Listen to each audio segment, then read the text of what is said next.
Alright, now I feel terribly sad for anyone who has been wanting to eat anything right now, is really hungry, and then this segment pops up of me literally eating my breakfast.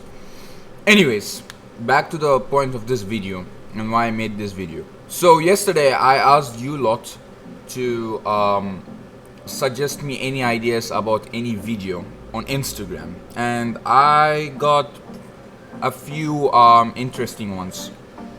For example, thick Egyptian boy masturbating to Power Rangers. Alright, next one. Your quarantine. Okay, my quarantine, Call of Duty. Literally all day. I even started streaming because of that. Next one, Fortnite gameplay. Game is dead. Seriously, I don't like it no more. But if I'm really forced to, like if you all force me to do it, I might do it. I don't know. PUBG emulator custom room match. Zero idea what you're saying. Double exposure by Nix. Fun fact, double exposure is the one thing I've never done in my whole entire photography career or whatever. So that'll be an interesting one, but saving it for later. Now my good friend Ibrahim said how to make best edits out of normal/common photo shoots. And when I saw that, that was the first ever suggestion, by the way. When I saw that, I was hyped because I literally have one photo or two that literally is a good example for what he wants right now. And the shot I'm talking about is this thing, what do you call it, an electrical pole, you know the power lines that run through the city. And I have one right behind my backyard, and one day I was like, you know what, let me grab my camera, go out and shoot some random things. Oh yeah, mate. So goddamn bright. Oh, look at this. Hi neighbors. Yeah, thank you so much. Oh yeah, looks Gucci. Looks Gucci. Damn. And I was like, yeah, let's do a whole tutorial on how to make a photo this boring to be something very interesting that people actually like. Like I got a guy literally telling me that this is wallpaper material, and yes. So on this video I want to go through some points on how to make what I made right now, and maybe I'll make you go through the edits of how I shot it. Alright, cool, we cool. I'm sorry about this. So without further ado, let's start this video. So firstly, what you have to do is to have motivation to literally do something. So that's one thing. Now the second thing, of course, if you're talking about photos, you need to have a camera. Any camera would work. Now all I did was take my 85mm because that's my favorite lens, but surprisingly the 50 right here is my most used. I took the 85 because the 85 will compose the light pole better, the electrical headline, or I don't know how to say this, okay, the main electricity line thing. I was like, okay, I think the 85 will compose it better. And it did. It literally did. So yeah, I was like, yeah, let's do this. Let's start taking photos of random shit. Right after I took that shot of the main electricity line, I was like, yeah, it looks cool, but it looks boring. The sky doesn't pop. The pole doesn't pop. The whole photo doesn't pop.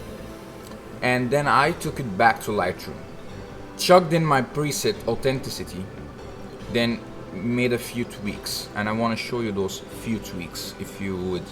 So let's switch on to camera number 2, and show you the edits. So yeah, we're switching in 3, 2, 1. Alright, now we opened Lightroom, you know what I'm saying? We opened Lightroom and let us go over my edit. So I'm not gonna edit in front of you because it's already done and done, and I already posted it. So let's go on a rundown on how I edited it. The first thing I used was my preset Authenticity. Now I have only two presets, Authenticity and Moody Browns, and they work differently. Moody Browns, to be honest, it goes very hard on skin tones. So whenever I apply that, I have to readjust the skin tones a lot. Anyways, the temperature, I eased it down a bit to the cool side. Exposure upped it by 6.6 stops. I don't know why I go for weird numbers like these, but I feel it looks good in my eyes, and I know eyes lies, but it is what it is. Now, the fun part about this was the highlights. It doesn't matter much because it's a sky and it's perfectly exposed.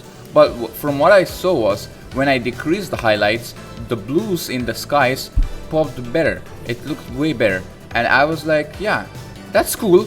So I decreased highlights and increased the shadows, because one thing I didn't like about that was the bottom part of the pole was too dark for my taste, and I wanted it to pop it a bit more, like, you know what I'm saying. Shadows and whites, had to adjust those, decreased both the whites and blacks. Clarity. Now clarity, everybody they like to push it to 100 and call it a day, and to be honest, it doesn't look that bad, but you don't want to go too harsh on clarity, okay? Especially when you're working with skin tones and whatever. Do not push clarity to 100%. Dehazed it a bit because it gave me more contrast in it. The vibrance and saturation, they work in contrary. So I want to express my feelings about vibrance and saturations. Saturation, from what I found while experimenting, pushes the saturation of all the colors, all of them at once. There is no exception, all the colors get saturated, especially you'll see changes in reds and blues more. But vibrance, however, it does saturate colors, but it's careful about skin tones or skin color. For example, the reds and oranges, they have a bit more exception while increasing vibrance. So you can have a portrait, you can increase vibrance without ruining the picture. I mean, of course, if you push it to 100, it's gonna get fucked. But if you increase saturation, even though it's at the same level of vibrance, it won't look good because the skin tones are ruined. And that is the difference between vibrance and saturation. So we're doing a goddamn tutorial in Lightroom right now. The curves, tone curves, I can't explain tone curves because right now, currently, I do not know how to play with curves or whatever. I just play with them, experiment, and sometimes the photo looks good. Now I'm not gonna go all over the color adjustments, but one thing I did for sure is the aquas and blues. For blues, I turned the more aqua to the aqua side and the aqua to the more blues, and it gives this unique look in my eyes. So yeah, that's how we edited this. Now, one thing I like, and you'll see in all of my photos, vignettes. But I do vignette in a different way. Many people would go onto Lightroom or whatever and use the vignette settings there, or they would do a radial filter, which works. Radial filter also, I use that, and create the vignette using radial filter. But I do it in a different way. I go over the graduated filter and push it from each corner of the photo and created a vignette. For me, the imperfect vignette, for me, it looks good. I like it. I love it. And you'll see this in most of my photos, like this one right here of the photo with the beach and the sun. I vignetted the corner. I don't know why. I like it. I love it. I just love it, okay? It feels like it's my signature. I've never seen anyone do that before. So that's why I vignette sometimes the top part. But I sometimes overdo it, but do not overdo it if you really want to. Alright, anyways, that was our little segment of how I edited this photo. So yeah, I hope you guys enjoyed this video. It's kind of whatever in the side of editing or whatever. The video's all over the place. I know, I'm all over the place. I just finished the coffee mug and I'm like, I want to go destroy some noobs in Call of Duty right now. But yeah, I hope you guys enjoyed this video, and I see you guys on the next one. Peace out. You know what? I actually forgot to say like and subscribe.